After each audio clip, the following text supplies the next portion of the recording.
Well, I am live with a lot of glitches. I don't know. There's another streaming program. Restream has not been very kind to me the last couple weeks. So, hi, everybody. I'm Tanya Bugbee with Tanya Bugbee Coaching and Consulting. And I do have a guest today, Cody Durham from Mansfield, Texas. And he's a phenomenal entrepreneur and business owner. And we're having some glitches on his end as well. So, I just think, I think he's logging in. So, I'm holding on just a second. Look at that. Resilience, determination, dumb luck, whatever we want to call it. No, so I have an IT background, Tanya. So I went through and I cleaned up all your mess and got in. So it's obviously all your fault. So you went through some HTML stuff, right? It's fine. I'm going to be drinking the good stuff tonight. I promise you. Well, I told you I don't stress about this stuff. Hey, Rachel. You said I couldn't find it. It says, hi, Cody. I don't know if you can see it on the side. And Susan's here. Yep. So now you all get to meet Cody. So there you go. What's all right. up, so Cody, you are an entrepreneur, business owner, 10 gauge ridge roofing. Say a little bit about yourself, and at what point in your life did you know you were going to be a business owner? But for a little bit of your background. Okay. So my background, this may take a minute, Tanya. The background that led me to roofing is quite long. Anyway, I grew up. The older we get, the longer it takes. Mine seems to be getting shorter now that I've figured it out a little bit. So anyway, grew up in Arlington. Grew up with my mom and dad were both educators. My mom was a principal. My dad worked for the school district as well as an administrator. And so I think everybody probably would have thought I would have been some sort of teacher or something, but that was never my bag. I loved the summers off and the Christmases, and we did a lot of great stuff, but I don't know. It just wasn't for me. Sure. So anyway, ended up going off to Texas A&M, and this is probably where the entrepreneur in me started, not necessarily from my education. I got a degree in industrial distribution, which is kind of between engineering and business. And I actually used that for a minute after I graduated. I worked for a chemical company in a quote unquote sales capacity, but I found myself not doing much sales. I was doing like chemical testing for hospitals and commercial buildings on their water treatment systems for like cooling towers and things like that. And just hated it. I didn't like Houston a whole lot either. But anyway, from there, while I was going to, I guess, take me back. So prior to using my degree, while I was at A&M, I was a philanthropy chairman in my fraternity, which that in essence meant I ran a really large philanthropy event in the springtime every year, an event called Chili Fest. It was a huge concert, chili cook-off. And anyway, it was a big 2-day event. We raised thousands upon thousands of dollars. Had a budget, at that time of probably, I don't know, $25,000 a year to book bands, get everything going. So it all rested on my shoulders. We had some people that helped, but at the end of the day, I was kind of the CEO, president, whatever you wanted to call it. And anyway, so I started doing that and working for myself and working with other people. And so, go forward after I graduated in jobs, I kind of found myself always like, I don't know, I'm not feeling it, and just never felt great. So I left my first sales position and got in the restaurant business with a friend from school and did that for a while before moving into another capacity, working in the beer industry from some of my contacts back from Chili Fest, and did that for a while and was a manager. And then I got promoted into what they call a quality training manager. And so probably the greatest single man's gig ever. I had like 17.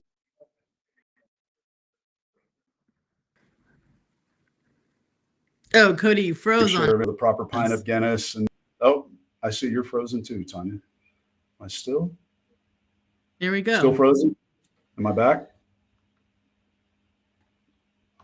Okay. All right.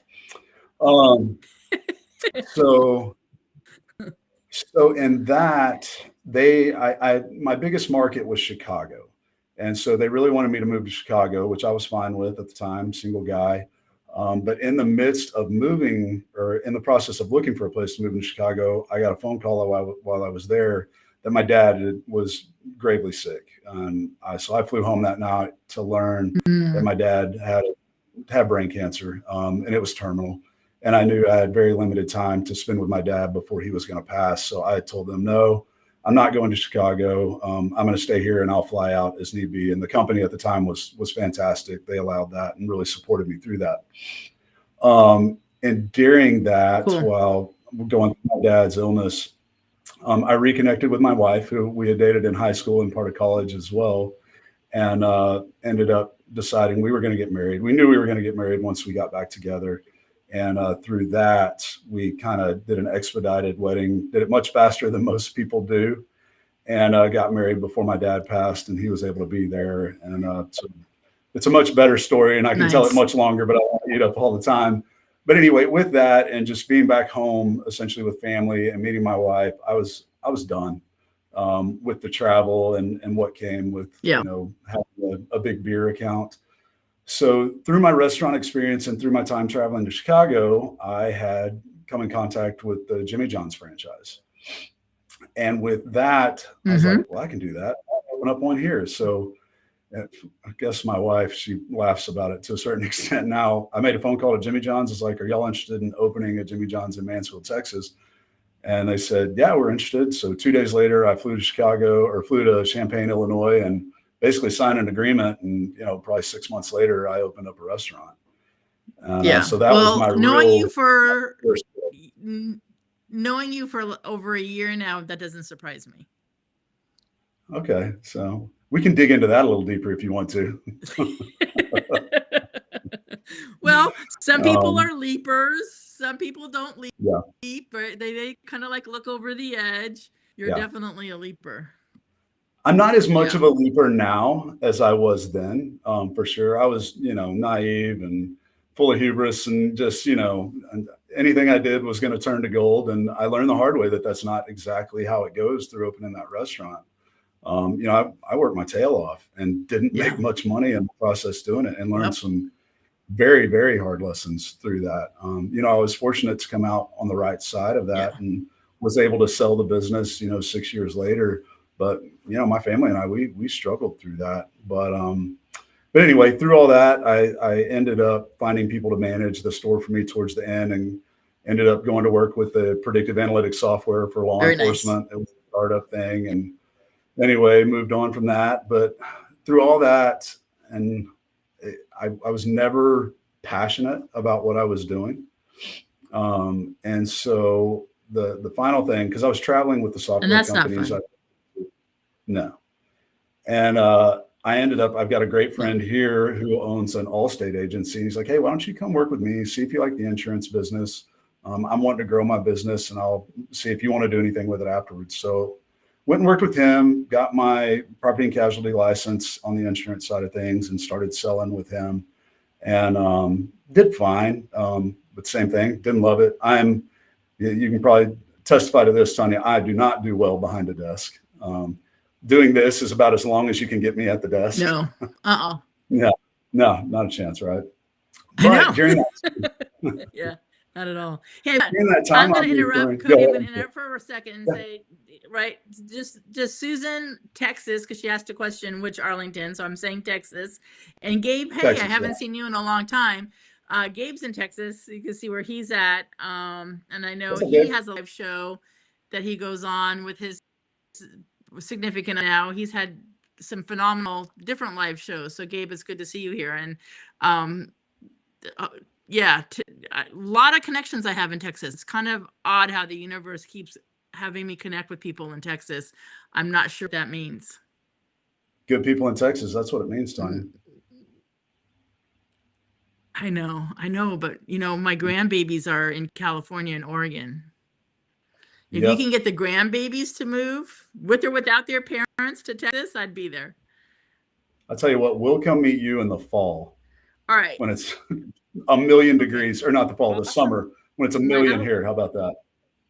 Yep. Yeah, my door is open. You're welcome. All right. So now I'm assuming we're getting close to the roofing part. Yeah. So through all that, while I'm in the insurance business, I'm referring business to a roofer I came to know. And we're talking, and I'm just like, man, that Mm-hmm. sounds way more my speed. I mean, I didn't know anything about it. The whole time I'm thinking, I had been approached about maybe doing roofing a couple years past. And I was like, my dad would kill me if I wasted my college degree to go become, a door knocking roofer. And I was like, no way. But talking to this guy and how he operated, it just sounded more like me. Yeah. Um, so I Yeah. took a leap, and that for me, that it was a leap. It was somewhat calculated, I guess. Just the timing of it was good with storms in the area, but it was you 100% eat what you kill. So there was no salary, nothing. So I had to make it Yeah. happen, or it was bad. And I was really very fortunate, and I continue to be very fortunate that my wife she works and is very very successful. So she carried the benefits and had salaries, so we weren't going to starve necessarily, but we had a dual income for a long time. So if I didn't make it work, it's again, I was going to put my family in a bit of a struggle, which I didn't want to do. But Yeah. in taking that Yeah. final leap, maybe not final leap, I've taken a couple more, which I'm sure we'll talk about here too. Oh, Um, yes. Yeah. yeah, I found what I was really good at.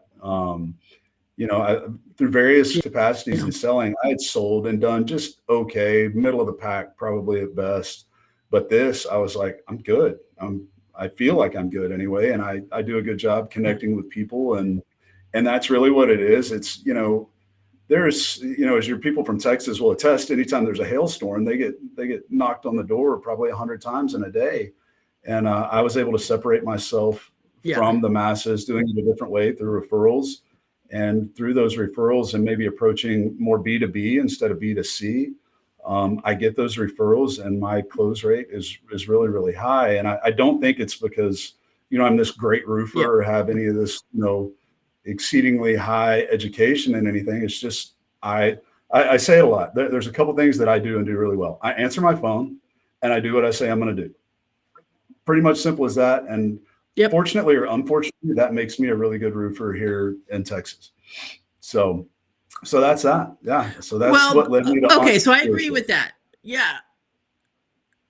Yep. And I agree with that. You're a man of your word. I answer my phone, and you said it. Your superpower is connecting with people. That Yeah. is one of your superpowers. I don't share krypton on a live show, but your superpowers I will share. And the way you connect with people, your honesty, your chill, right? You're just somebody that somebody can easily connect with. And that is a Yeah. superpower of yours. And you've helped me, I think, And I understand would that even say better same with a too. lot of your team. Yeah. Yeah. Yeah. And Yeah. you're talking And about referral, talking about B2B relationships. mhm. Yeah. Yeah, we have a Yeah. little That's what lag. we've So hold up done. just a second. So yeah, no, hold up just a second. So you're phenomenal at getting referrals. You're phenomenal with your business to business. You also have somebody in your back pocket that I wish I could get to move to San Diego, and that's Rita, right? Yeah. Yeah. But you run a phenomenal, and one of Yeah. these days I got to get Rita to come out. But yeah, Sorry. I will overpay to keep Rita. I'll tell you that right now. I know I'm gonna have to arm wrestle you. But you know what? I mean, All let's right, so talk I do about have a Rita. couple of questions. Go ahead. No, No, I want to talk about that because through go working for it. with you, I have figured out, what I'm good at and what I'm not good at. And I am really good at making a connection. But we've talked about it a lot through, like networking groups and stuff like that. I hate it. I don't like it at all because I hate the forced I know. I conversation. know. But if you put me in front of someone, I get in and I can connect with people. I'm one of those guys. I may not know a lot about one thing, but I know a little bit about a lot, so I can talk about a lot of things. So if you just give me that crack in the door, then I can break it down typically. But what Rita's so good at is just getting that door cracked. I mean, she's Right. I was just phenomenal. gonna I say mean, she opens that door for so you. smart. Yeah. Yeah. And that's what Yeah. I've learned through you is like, maybe we've talked about it with Steve Jobs. He didn't necessarily create the iPhone. He had the idea for it and was able to sell it, but he had other people create that. And through you, I've learned, Yep. okay, here's my weakness. Let me find somebody who's good at my weakness. And it happened by accident, truthfully. but through her, all the growth or any growth that we have in the coming years, I will say 99% of it has to do with Rita. Now we got to go close it. So there's still work that we have to do. But Yep. Somebody like her, she is the And you kind of have to do a truest good job. Yeah. Yeah. Yeah. Yeah. I have a similar situation where, like, if I can get her to crack the door at a brokerage office, and then I'll come in and I connect well with people too, and I'm chill, relaxed, right?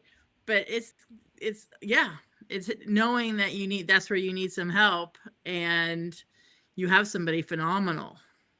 Plus, I love what she bakes. Calendar. Oh man, you have no idea.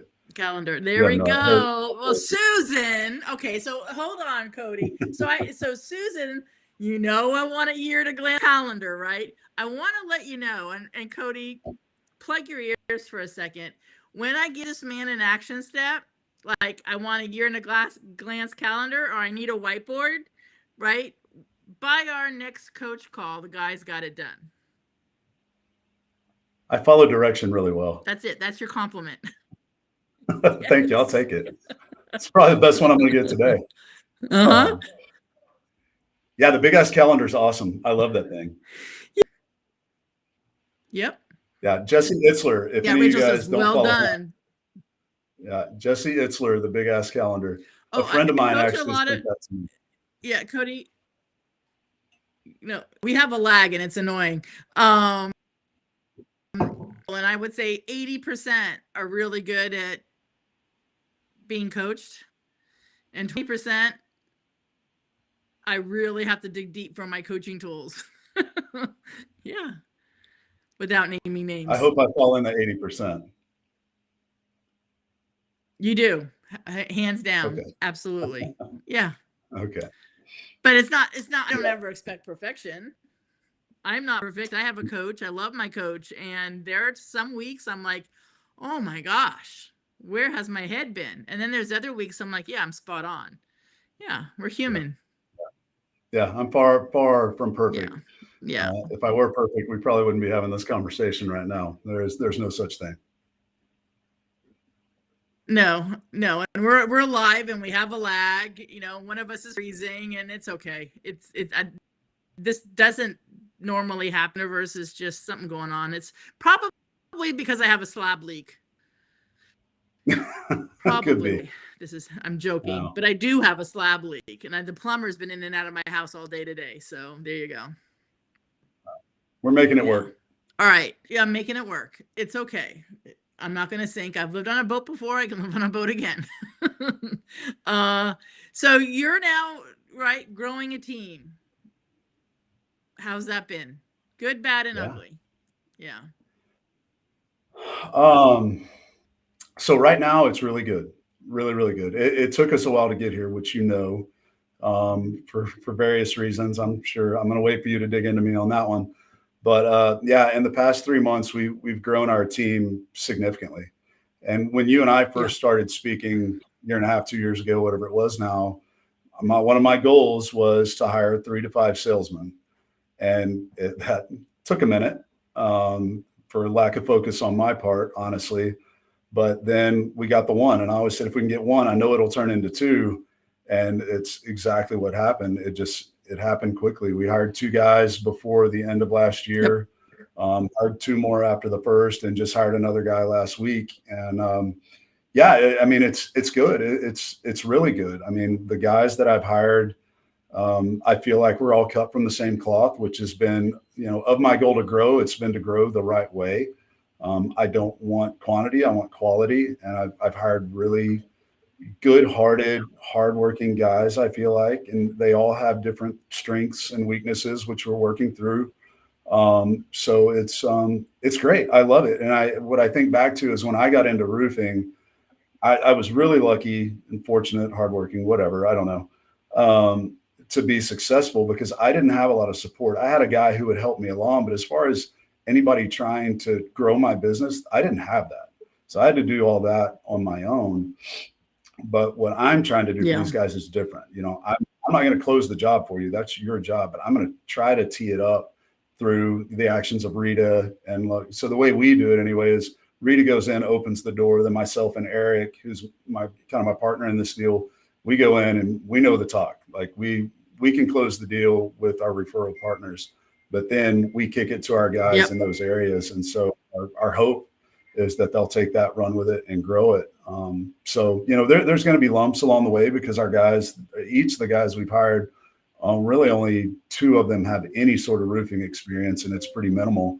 So we've got these little blobs of clay that we're trying to shape into roofers. So that piece is fun, but it's stressful at the same time because, just me being who I am, I want to see them all be successful. And if they're not, then I feel like, I'm going to let that weigh on my shoulders to a certain extent. So I'm going to give them all the tools I can, and then let them jump out of the nest and take care of the business, hopefully. That's great. And so I have a couple of realtors on here. So I'm going to kind of, and Susan has a comment. He must not be a free spirit. Yeah. A free spirit. Nope. I think he is, but maybe not, maybe a little. However, you are very competitive. So whatever, so on a scale of 1 to 10, 10 being perfect, 1 being, oh, heck no. How are you at being a rule follower?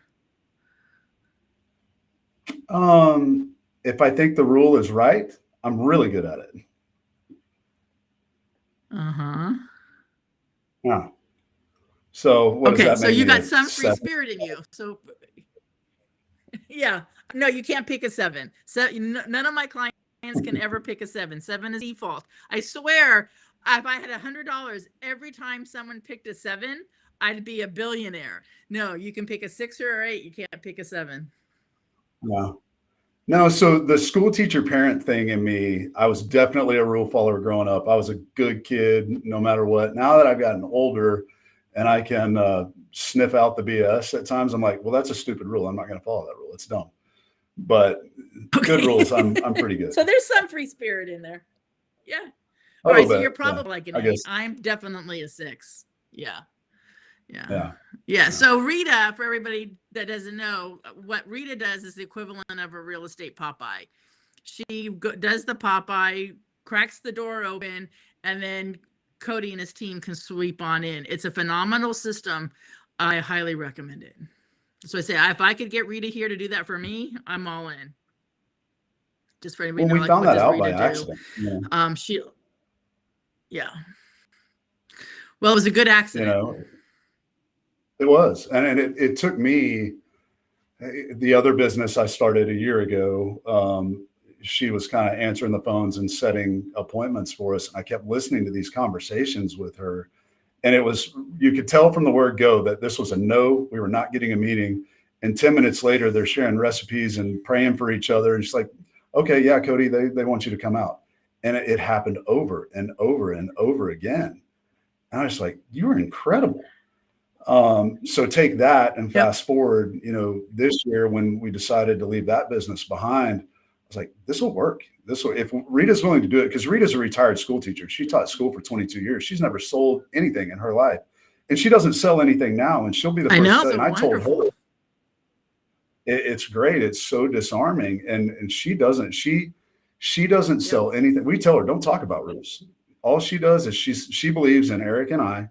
And she goes and says, I really think you need to meet these guys before you make any decisions. And again, they're talking about, recipes and everything else. But we walk through the door to go and she brings cupcakes. She brings like a bun of bread. She'll bring cupcakes. Like the story you were sharing with me the other day. No, actually, I think it was Eric who was sharing with me, where it says no solicitation. Right. But nobody thinks she's soliciting when she's coming in with a basket of goodies. Yeah. My sales guy was wanting to call on this place and he walked up to the door, saw no soliciting. So he turned around and left. So she had set this appointment. We didn't know this at the time. And we pull up and Griggs is like, yeah, we can't go in there. It's no soliciting. She's like, oh, really? I didn't even see that. I went right in. We got us an appointment. So we walked in and we locked it down. It was fantastic. But yeah, the baking thing she does. So I pay her for that piece of it too, but because it's all homemade. And so we hear that a lot in places we go like, oh yeah, they brought by some Walmart brownies and we throw them in the trash. So, man, we get our hooks into them with Sweet Tooth, and then with Rita's just disarming personality. And I cannot, from my perspective, I mean, and Eric and I have done it where we just go out and cold call, and we'll have moderate success, maybe. But with Rita, I mean, she has way more than doubled our referral partners in the past 3 to 4 months. Absolutely. Like, she's not going anywhere. All right. So I know I want to honor everybody's time, but I still have tons of questions. We're going to have to do a part 2.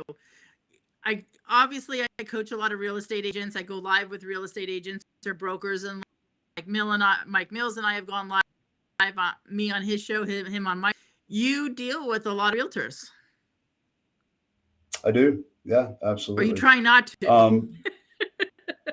Yeah. Yeah. Don't put me on the spot like that. There's too many realtors. Obviously, there's realtors. I know. So as I was going to say, there's a lot of realtors on here, and obviously, I coach a lot of realtors. However, nicely, kindly, respectfully, what advice or what would you like, some tidbit of, hey, be aware of this, that you'd like a realtor to know when it comes to your business and your relationship with realtors? I mean, joking aside, we do work with a lot of realtors, and we have some great real estate partners that, I call friends as well as partners.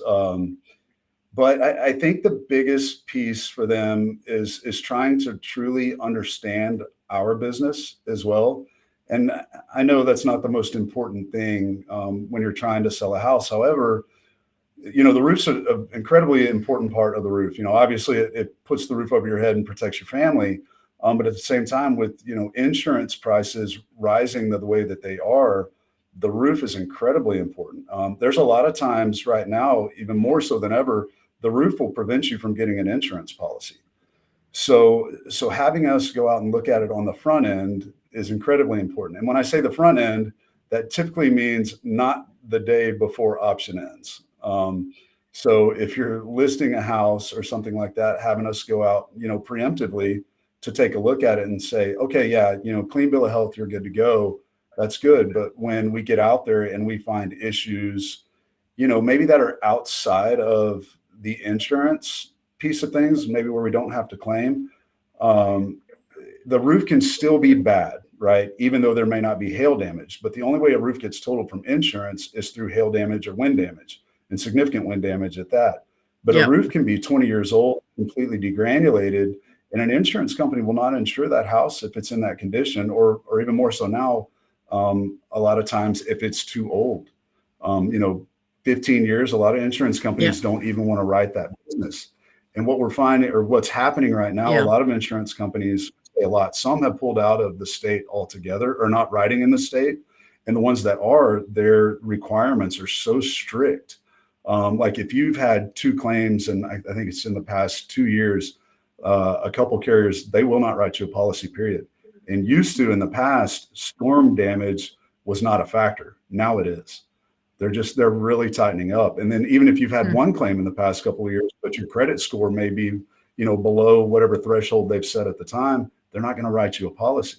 So it's really important to understand those things and know, just because there's not storm damage, this person may have to replace their roof. So it's much better to know that well before option ends than when you're right up against it. And so we do get those phone calls a lot. Hey, option ends tomorrow at 5. Can you get out there tonight? And a lot of times we can, but I mean, we're busy too. It's tough. You can't always, though. So no, you can't. I mean, even with a bigger team now, it's easier. But it's a tough time with regard to the real estate market's changed here for sure, as compared to where it was a year ago. So we're getting a lot more calls, I think, because there's more leverage with regard to the roof, where maybe there wasn't so much a year ago, when it's like, take this house or leave it, give me $100,000 more than I'm asking. So we're dealing with it a little bit more now. So the more educating we can do with our real estate partners, the better. And then just listening to us, I've walked away from realtors in the past who just didn't get it and didn't respect our time, because we go out and we do these inspections at no cost to anybody. So it's free, and it's easy to call a guy to go to get a free inspection. But time is money, and we want to get on as many roofs as we can, right? At the end of the day, it's still a numbers game because you never Right. know what you're going to find. But just going out there to go through the motions to send some Right. pictures at times can be a problem if you're not really working with me. Right, exactly. And I love the advice of having a pre-inspection. A lot of homeowners that have real estate agents who are proactive will do a home inspection before they even list. It's not uncommon for that to happen. So why not add a roof inspection or a pool inspection, whatever, before? Because and I've known this. I mean, I was in real estate for 20 years. When there's something wrong with the roof, people usually back out because that's a big thing. It's not like, Yeah. oh, the window needs to be replaced. So why not be proactive? Yeah, So having a pre-inspection is I think one of the best things you can tell a realtor to do. Well, and even more importantly, I know a lot of people rely just on their general home inspector. I mean, here in Texas, I'm sure everyone's seen it. The roofs seem to be getting steeper and steeper. Your inspectors aren't getting on that roof. Yeah. And usually in that language somewhere, it says, hey, have a licensed roofer, which is not a thing here in Texas, come out and take a look at this roof. So if you're waiting on that guy to really give you any information on your roof, you're going to be waiting a long time. So it's better to get us out, at the same time or before you're having to wait on that inspection to come back and not really tell you anything. Yeah. Yeah. Hey, Rachel wants to know what's the most common roofing material in Texas. She's in Washington Asphalt shingles. State. Yeah, asphalt shingles primarily here. Interesting.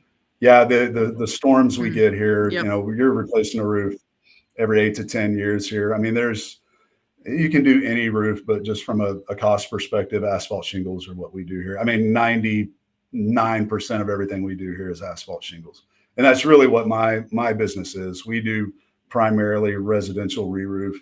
We do commercial. We can do any application, but that's where we really thrive. And obviously, because the majority of our partners are insurance agents and those type of folks, so that's when we're getting called out. So that's what we do primarily.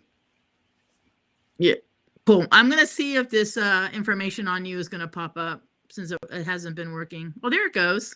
It's been very. There you go. So anybody listening or comes back and listens to the recording, there's your information. Can you see it, Cody? I got it. Hopefully I did it right. 10 gauge ridge roofing. Yeah. That's me. There you go. That's you. And you have a lot of new photos, our whole team. So I want everybody to keep an eye out on social media for Cody's whole team. They'll be coming. Thank goodness we just had our photo shoot today. Yeah. Team photos. Hey, I'll take anybody I can get. Yeah, we need a couple more readers in our life. That's not how I've taught you to hire. That is not. Hey, there for a minute, I would have hired any warm body. Don't know you. Don't hear you. All right, I'm going to honor everybody's time and say goodbye. Thank you to Cody for your time. I appreciate it. Sorry about all the glitches. The music's not working. The banner's not working. No, I'm sorry. It's probably on mine. No, it's not. It's just fun. Let's do it again. Yeah, we will do a part 2 when we don't have a lag and we can have a better conversation. But thank you. Perfect. Appreciate it. Everybody, I don't even have music, anything to sign us out on. So I'm just going to hang up like the telephone.